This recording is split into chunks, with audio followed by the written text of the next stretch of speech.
ఉప్పల్లో జరిగిన మ్యాచ్ లో లక్నో జట్టు ఘోర పరాజయం చవిచూస్తుంది. దారుణంగా ఓటమి చెందింది. దీంతో లక్నో జట్టు ఓనర్ సంజయ్ గోయాంకా సహనం కోల్పోయారు. కెప్టెన్ కేఎల్ రాహుల్ పై సీరియస్ అయ్యాడు. మ్యాచ్ ముగిసిన తర్వాత కేఎల్ కు క్లాస్ పీకాడు.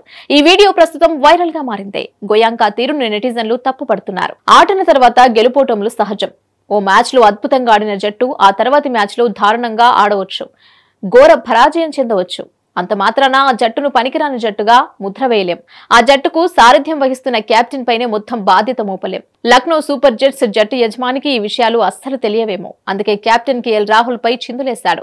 వందలాది కెమెరాలు చూస్తుండగా జరిగిన ఈ ఘటన ప్రస్తుతం హాట్ టాపిక్ గా మారింది. నెటిజన్లు చాలా మంది కేఎల్ రాహుల్ కు మద్దతుగా నిలుస్తున్నారు.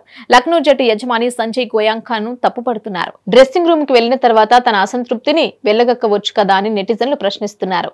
బీసీసీఐ సంజయ్ గోయాంక్ ని వీలైన త్వరగా ఐపీఎల్ నుంచి నిషేధించాలని డిమాండ్ చేస్తున్నారు. కేఎల్ రాహుల్ లాంటి కెప్టెన్ ను కలిగి ఉండే అర్హత అతని జట్టుకు లేదన్నారు. కేఎల్ రాహుల్ తో పాటు లక్నో జట్టు హెడ్ కోచ్ జస్టిన్ లాంఘర్ పై కూడా చిందులేశాడు.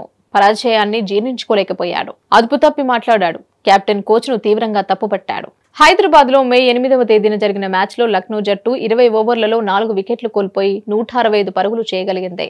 సన్ రైజర్స్ హైదరాబాద్ ఓపెనర్లు వీర విహారం చేశారు. అద్భుతంగా బ్యాటింగ్ చేసి కేవలం 58 బంతుల్లో ఆటను ముగించారు. ట్రావిస్ హెడ్, అభిషేక్ శర్మలకు బౌండరీల వర్షం కురిపించారు. 14 సిక్సర్లు, 16 ఫోర్లు బాదారు.